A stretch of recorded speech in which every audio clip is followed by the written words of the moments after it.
इस शख्स ने कुरान को सीने में बसाया, जिस शख्स ने कुरान को सीने में बसाया, फिरदौस मुअल्ला में मकान अपना बनाया। जिस शख्स की औलाद हुए हाफिज कुरान, जिस शख्स की औलाद हुए हाफिज कुरान, महशर में मिलेगा उसे एक ताज दुरख्शा, महशर में मिलेगा उसे एक ताज दुरख्शा। जिस शख्स ने कुरान को सीने में बसाया, फिरदौस मुअल्ला में मकान अपना बनाया।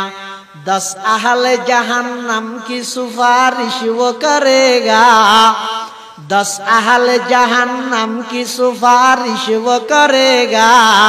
फिरदौस में लेकर वो उन्हें साथ चलेगा।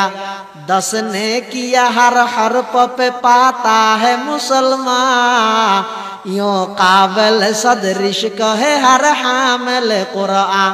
क्या खूब है, क्या खूब है, क्या खूब है कुरान के फैजान की बाती।